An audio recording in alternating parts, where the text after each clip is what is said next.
Você tocou aí num tema difícil e que a gente agora diariamente discute isso nesse momento que a gente está vivendo de pandemia, com os contratos sempre administrativos estão sendo muito questionados, né? E a gente vê da fragilidade, como você bem colocou, da administração, né, desses contratos.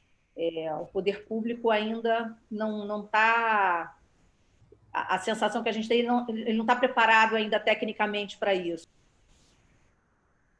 Enfim, bom, vou passar a palavra agora para o Breno Dias de Paula, que é nosso representante institucional no estado de Rondônia. O Breno é quase carioca, porque o Breno ou pode até ser carioca, eu não sei, é mestre e doutor em Direito pela UERJ, faculdade querida da nossa presidente, e é professor de Direito Tributário na Universidade Federal de Rondônia.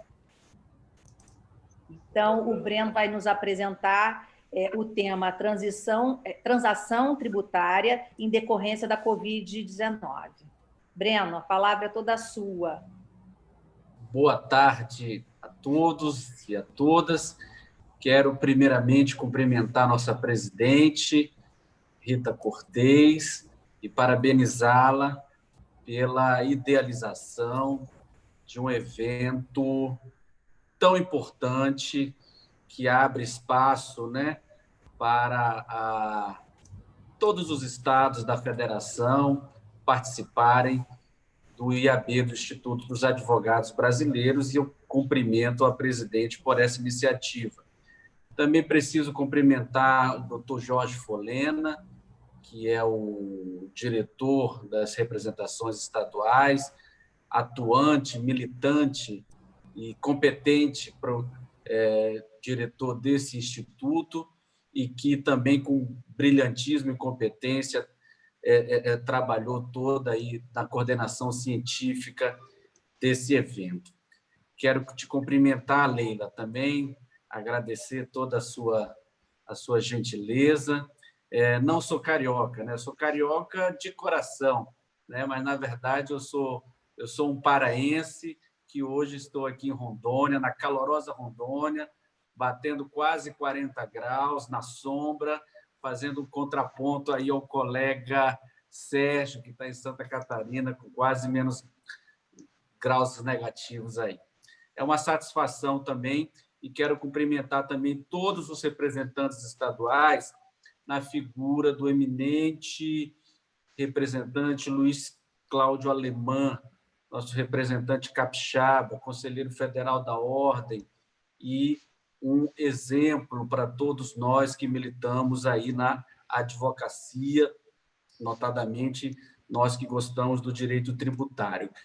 Por último, cumprimentar todos os colegas de mesa, de painel, Daniel Blume, Tiago, Sérgio, Anielo, Álvaro, Fernando e a nossa mediadora Leira. Uma boa tarde a todos, e desde já entrando no tema que me foi confiado, que é traçar algumas reflexões, algumas ideias a respeito da pandemia, do estado atual de pandemia e os desafios para o direito tributário. É muito importante, né, a gente introduzir, nesse estado de pandemia, deflagrado pela Organização Mundial de Saúde, a introdução óbvia de que, além da grave crise sanitária, da grave crise de saúde que assola todo o país e também vários outros países do mundo, que essa crise sanitária ela acaba gerando consequências econômicas de toda a ordem. A primeira consequência econômica que a gente percebe é que se recai sobre a iniciativa privada, evidentemente, em um estado de pandemia, onde a iniciativa econômica privada tem a sua atividade cerceada, evidentemente que se inaugura não se constata completamente, mas se inaugura um estado de incapacidade contributiva, ou seja, os contribuintes não têm mais condições de contribuir com as suas obrigações tributárias. Na outra ponta, nós temos uma crise econômica muito grande nas unidades da federação, tanto a União Federal, os Estados-membros, os perdem vertiginosamente a sua capacidade de arrecadar.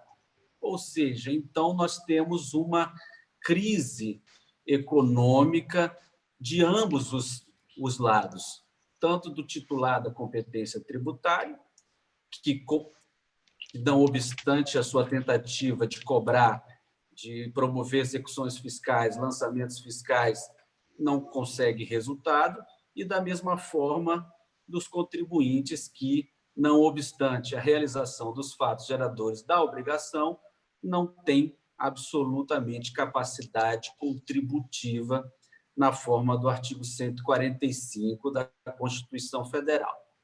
Dito isso, o que se manifestou em nosso país?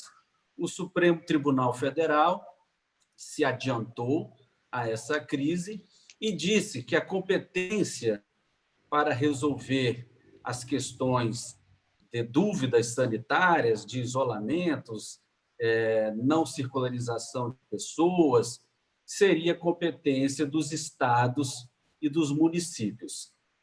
Esses, por sua vez, municípios e estados, foram ao Supremo Tribunal Federal pedir a prorrogação de suas obrigações, pedir a concessão de prazos, a concessão de moratórias, porque esses estados chegaram ao Supremo Tribunal Federal e demonstraram que não tinham condições econômicas de cumprir com as suas obrigações financeiras perante a federal. De pronto, acolheu o pleito das unidades federadas, desobrigando os estados e os municípios do cumprimento de suas obrigações. Todavia, o que nós enxergamos, lamentavelmente, foi os contribuintes baterem com a porta na cara. E eu posso explicar um pouco o que eu quero dizer com essa porta na cara. A primeira situação que nós percebemos em nosso país é que não existe uma lei complementar nacional tratando da tributação ou da desoneração tributária em casos de pandemia. Nós verificamos que a Constituição Federal fala em calamidade pública em alguns instantes, ali nos empréstimos compulsórios, no artigo 148, ou nos impostos extraordinários, no artigo 154.1. Mas não existe uma lei complementar nacional ditando, fomentando, dizendo como que deve ser a tributação. Dentro dessa ausência de lei complementar, o que todos nós vimos atônitos? Nós vimos o quê? Cada estado, cada unidade federada adotando uma postura diferenciada. Nós verificamos o país politicamente dividido nas discussões sanitárias, onde o poder federal não se comunicava ou não se comunica de forma coerente com as unidades federadas, e, do ponto de vista econômico, tributário, orçamentário, cada unidade federada tomando a sua decisão. Nessa discussão, todos os contribuintes, os empresários brasileiros, vão para o judiciário numa enxurrada enorme de ações judiciais, reivindicando o quê? Ora, se não existe lei tratando da moratória, então peço que o judiciário faça a intervenção e me desobrigue das obrigações tributárias. O Supremo Tribunal Federal, ministro-presidente Dias Toffoli, ele já de antemão falou: não cabe ao judiciário tratar de política tributária, moratória, questão afeta a lei, e ficou cada um com o seu cada um. Ou seja, os contribuintes ficaram no meio desse imbróglio legislativo e judicial. Já adentrando agora no tema proposto, o professor Jorge Folena me sugere que eu falasse um pouco sobre a transação tributária, ou seja, esse instituto que pode ser também mais um elemento de extinção das obrigações tributárias. Eu recebo com muita alegria para falar sobre esse tema e também gostaria de externar com todos os senhores, dividir com todos os senhores a constatação de graves números. Segundo o CNJ em números de 2019, 78% do judiciário está represado, ou seja, paralisado em razão das execuções fiscais.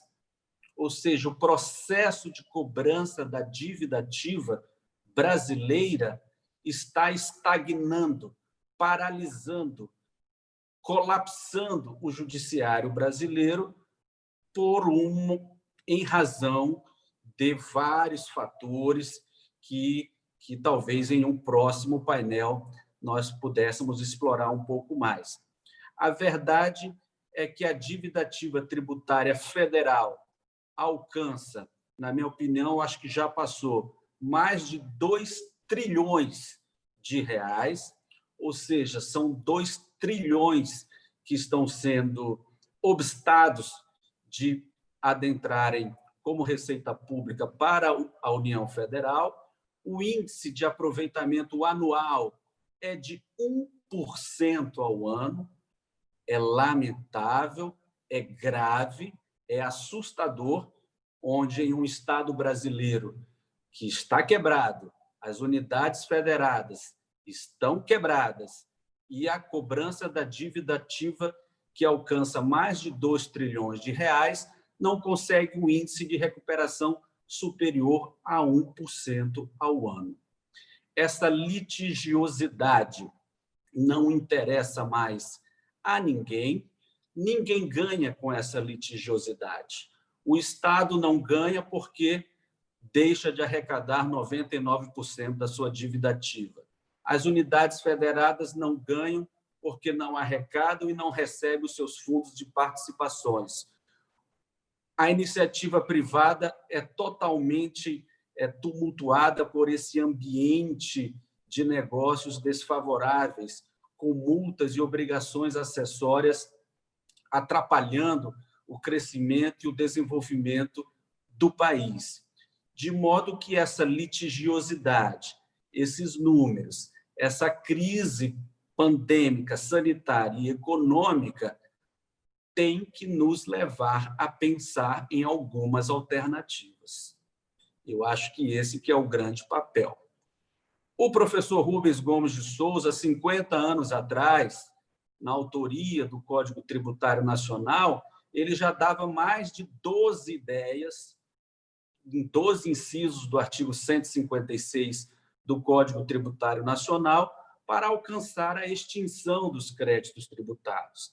É muito importante que a Constituição Federal relembre a todos, no seu artigo 146, inciso 3, que compete à lei complementar dispor sobre algumas matérias envolvendo o direito tributário, tal como o lançamento, obrigação, fato gerador e extinção dos créditos tributários. E a transação tributária é uma forma autônoma de extinção dos créditos tributários, onde pode-se alcançar a extinção, o desfazimento da obrigação tributária e com isso, alcançar a diminuição desse passivo de quase 2 trilhões de reais. A transação tributária, ao contrário da transação civil, ela só pode ser utilizada para terminar o litígio. Ou seja, no direito civil, a gente pode fazer transação para evitar, mas no direito tributário não. Ou seja, nós temos que brigar poxa vida, nós temos 2 trilhões de reais em litígio atualmente, com uma litigiosidade, como eu já disse, que não vai chegar a lugar algum. E agora, felizmente, depois de 50 anos, o Congresso Nacional regulamentou pela primeira vez na história dos 50 anos do Código Tributário Nacional a transação. Então, Leila, eu só posso verificar a transação como uma das saídas dessa crise econômica, sanitária, dessa litigiosidade que a gente sempre fala, eu não gosto de falar, mas eu vou acabar falando sobre o manicômio do professor Alfredo Augusto Becker, ou seja, é uma alternativa plausível, legal, para se fugir dessa crise econômica e para o ambiente de negócios e contencioso da advocacia. Ou seja, nós teremos, já existe isso, e nós vamos ter as bancas, os negócios dos advogados se especializando nessa assessoria e consultoria de transação tributária para os seus clientes. E aqui eu conclamo até o IAB a comprar essa ideia de espalhar essa transação para as outras 27 unidades da federação e para os municípios. O estado do Rio de Janeiro também tem uma dívida ativa represada muito alta. O estado está passando por dificuldades que todos nós estamos vendo com perplexidades. Então, chega o momento da gente se afastar um pouco da litigiosidade, da execução, da penhora, do bacenjude e buscar mecanismos alternativos para a solução desses litígios, correto? Então, com essas brevíssimas considerações, eu quero deixar a minha convicção de que o vetusto Instituto da Transação Tributária é uma ferramenta jovem e excelente para gente fugir dessa crise que assola o país e a advocacia tributária. Muito obrigado a todos e fico à disposição também para outros debates. Breno, muito obrigada. Eu acho que a sua fala, né, vem ao encontro do caminho da advocacia, né, inclusive como um todo, como um sistema jurídico brasileiro como um todo, né, que a gente cada vez mais tentando encontrar um caminho para fugir do litígio, né? Eu acho que os novos caminhos do direito definitivamente não estão no litígio, né? A gente tem que encontrar outros caminhos e vários ramos do direito já perceberam isso, né? Então, é muito bom que se lembre do Instituto da Transação no caso do direito tributário, né? Enfim, muito obrigada mais uma vez e eu vou passar